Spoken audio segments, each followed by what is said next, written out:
Thank you, Honorable Chairman, sir, for giving me the opportunity to speak on the Bharat Vayan Videyak 2024. And in fact, I would like to thank the chair, first of all, for what was supposed to be a 3-hour debate.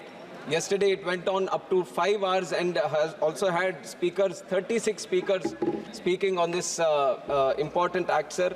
Adur Prakash ji, Rajiv Pratap Rudi ji, Rajiv Rai ji, Saugat Rai ji, CN Annadurai ji, Magunti Srinivasulu Reddy ji, Dileshwar Kamayat ji, Srirangappa Barane ji, Bajrang Manohar ji, Kishori Lal ji, Ganesh Singh ji, Abhay Kumar Sinha ji, Rajesh Ranjan ji, Sachidanandam ji, Malvinder Singh ji, Vijay Kumar Dubey ji, Dayanidhi Maran ji, Samadani ji, Rajkumar Sangwan ji, Ramesh Avasti ji, Selvaraj ji, Ravi Kumar ji, Prem Chandran ji, Padwai ji, Praveen Khandelwal ji, Hanuman Beniwal ji, Chandrasekhar ji, Dattaram Vaikar ji, Sudha ji, Praveen Patel ji, Mohammad Javed ji, Tapir Gav ji, Rahman ji, Ajay Bhatt ji, Jagadambika Pal ji और Anand Bhadoria ji. So almost 36 people have participated in this debate, sir. Not only have they participated, they have given some valuable suggestions and also passionately been involved in this debate, sir. And I would like to remind the House, 20 years back, if you would have seen any civil aviation topic that has been discussed in the House, the participants were mainly coming from technical background or they were coming from these major metropolitan cities where the presence of airports has been maximum. But yesterday, if you had witnessed the debate for 5 hours, we have seen from the length and breadth of this country, from the remotest areas of this country, from the most backward areas of this country, people have passionately, honorable members have spoken on this bill, and that is the change this government has brought in and the Honorable Prime Minister Narendra Modi ji has brought in to the civil aviation, sir. Civil aviation has witnessed unimaginable growth in the last 10 years since Modi ji has taken charge as the Prime Minister of the country.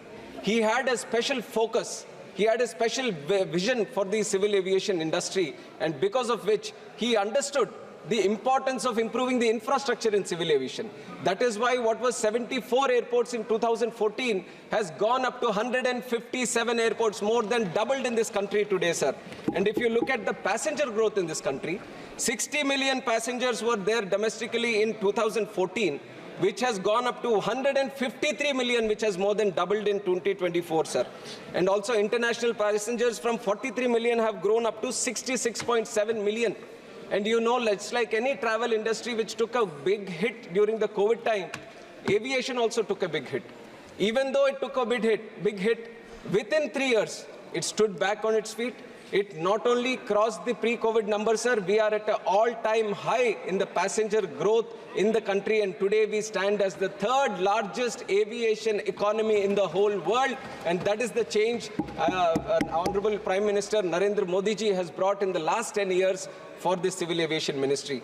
And also I would like to thank all the previous ministers who have worked on this, especially my predecessor Jyotiraditya Scindia ji, who has constantly worked for the upliftment of the civil aviation ministry and brought in a lot of policy changes. And in fact, I would also like to remember our honorable previous minister Ashok Gajpati Raju ji, who was also there handling this and who was from our party also at that time, sir.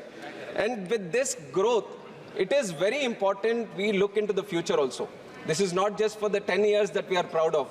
Where we are in the 3rd place right now, we, under the honorable leadership of Honorable Prime Minister, want to see India become the #1 in the domestic economy, sir.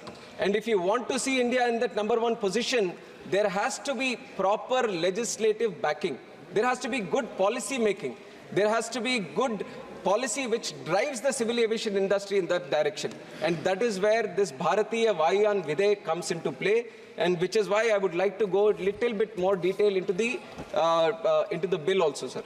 Now this Bharatiya Vayan Videyak, इसकी जो इससे पहले जो act थी, Indian Aircraft Act 1934, this was a pre-independence era act, sir. Under the British rule, this act was formed, and the act was promulgated because of an international aircraft convention which was formed in 1919. 1919 में जो convention बना था, उसके हिसाब से Indian Aircraft Bill 1934 pre-independence era में हम लेके आए, और उसके बाद 1944 में एक शिकागो कन्वेंशन भी आया, शिकागो कन्वेंशन आने के बाद आईकेओ का फॉर्मेशन हुआ। आईकेओ जो है इंटरनेशनल सिविल एविएशन ऑर्गेनाइजेशन। आईकेओ ऐसी बॉडी बनी कि यूएन की एक एजेंसी थी, यूनाइटेड नेशंस की, और ये शिकागो कन्वेंशन के बाद जो आईकेओ बना, आईकेओ में 193 कंट्रीज उसके हिस्से थे, और regularly all these 193 countries used to sit, discuss, deliberate and formulate these standard and recommended practices, which are again supposed to be implemented by all the member countries within the ICAO. And India has also been a very strong participant of this ICAO, sir, and we have tried to formulate our own laws by harmonizing whatever the SARPs, that is the standards and recommended protocols, are there from the ICAO. And this has been happening for a long time. And while we have been doing this, sir, the 1934 Act which was there, it was amended 21 times. And it was amended in such a way that whenever some SARP, new SARP was coming in, we were just attaching it to the old bill. There was no proper structure. And in the end, right now, the way it has become is that there is no clarity. There is a lot of ambiguity in the existing act that is there right now, and there is a lot of confusion, and in some places there is a lot of redundancy also. There have become so many subordinate legislations that have been brought in, so many rules that have been brought in, so many regulations that have been brought in. So there was no proper structure for the whole act, which is why a proper structural difference was supposed to be brought in, and which was done with the formation of this new Videk, which is Bharatiya Vayan Videk, sir. And like I said, the first thing we have tried to address is structurize the whole bill. And we have structurized by giving DGCA a separate chapter. We have told what is DGCA and what are the powers of DGCA, which is the Director General of Civil Aviation. And also we have BCAS, which is Bureau of Civil Aviation Security. Similarly, we have another separate structure for it, a separate chapter, and also the functions and the powers have been properly listed out. And also AIB, which is Aircraft Accident Investigation Bureau, and powers of central government. जो पहले ऐसा होता था कि powers कहीं और लिखे हुए हैं और इसके जो फंक्शंस है कहीं और लिखे हुए हैं, रूल्स कहीं और लिखे हुए हैं, तो आईकेओ का भी ऑब्जर्वेशन था कि सब एक प्रिंसिपल एक्ट में होना चाहिए जो एक हार्मनी क्रिएट करता है सिविल एविएशन का। तो वो हार्मनी हम लेके आए हैं सर अभी ये सिविल एविएशन में इस बिल के तहत। And other than this we have tried to reduce the redundancies, और जो गैप्स होते थे पहले इसके एक्ट में उसको भी हम करने की कोशिश ये भारतीय वायुयान विधेयक के साथ हम लेके आए। इसके बाद दूसरी चीज़ जो डेफिनेशंस हमने ऐड किया, we have brought in definitions for design, maintenance and manufacture into the bill. जो previous bill था Indian Aircraft Act, तो उसमें we didn't have design at all, we didn't have the word maintenance at all, and there was just manufacture as a word, but it was not defined. But today, under the leadership of Prime Minister Modi ji, we see a strong sense of Atmanirbharta being formed in this country, sir. And civil aviation taking an inspiration from that Atmanirbharta, we are imagining, we are trying to achieve a position for India in the future where not only we are operating planes in this country, we are designing planes, we are manufacturing planes, and we want to export planes to the whole world also, and that is the situation we want to create, and that is going to happen, exactly that is going to happen because of this Bharat Vayan Videk that is going to come, sir. And especially the word design we have added. The design, adding of the word design is going to create an area where a lot of industry players are going to come, which is going to improve the design area of the manufacturing, sir. Already HAL is manufacturing Hindustan 228, which is a 19-seater plane. Dhruv is there from HAL, which is a 14-seater helicopter. And also NAL is also making another plane. Now, if you add this, if you bring in these changes in the legislation, then the state of design, ICAO will recognize India as a state of design, which will improve our prospects globally also, sir. To bring in talent which will attract in creating design here, and also whatever we design or manufacture, that is also going to be accepted worldwide also. So it was very important for us at this stage, the changes that is happening throughout the country, it was very important for us to define design, maintenance and manufacture, which is the major driver in the civil aviation sector today, sir. And that is what we have brought in to the bill also today. And the other one, before bringing this bill here, a lot of wide consultations have happened, both internally and externally also. From the public, we have received the feedback. From internally, DGCA, BCAS, AI, ERA, AIB, and also externally, Ministry of Defense, Ministry of Home Affairs, Ministry of External Affairs, Finance Ministry, DPIIT, Department of Telecom. All these were widely consulted and all their feedback was taken in before we have brought in this Bharatiya Vayan Videk into the August House, sir. And another important feature that this bill is addressing, this is a feedback that we have received from the pilots, especially the pilots who are getting trained and trying to obtain their CPL license, commercial pilot license. Sir, before they obtain this commercial pilot license, there is one certificate that is required, which is the radio telephony certificate. This RTR, radio telephony restricted certificate, which was supposed to be given on the basis of the previous act, this was supposed to be given by Department of Telecom. Now, before obtaining the CPL, they had to go to Department of Telecom and get this license. Once they get the license from Department of Telecom, they come back to DGCA, which is under the Ministry of Civil Aviation, and they get flight radio telephony operator license. Once they get the flight telephony operator's license, then they again get the commercial pilot license, which is the CPL. Now, this process of going to two departments just for that certificate for radio telephony, there was a lot of feedback from the pilots and especially that industry, the training industry, that this is creating a lot of problem for them. Now, going through two departments, the chair would also know how difficult the system gets over the years when there are different kinds of people. And especially DGCA has the expertise for the radio telephony in aviation, which is why it has the capacity to give flight radio telephony operator's license. So the feedback from the industry has been that why don't you shift this from the Department of Telecom and put it within the Ministry of Civil Aviation, and with this bill, we have addressed that feedback, sir, and we have shown that this is a government which listens to the public, which does what the public needs, and that is the change that we have brought in this bill also. And also, another important change that we have brought with this, sir, is regarding the appeals section. I thought a lot of people would talk about this, but not a lot of people have thrown some light on this. But there have been a lot of inconsistencies in the earlier act which was related to the appeal, sir. And there was provision for appeal against only financial penalties. Administrative penalties, there was nothing written in the earlier act which was addressing the appeals on administrative penalties. Only financial penalties, there was an appeal, and there was only one appeal that was allowed.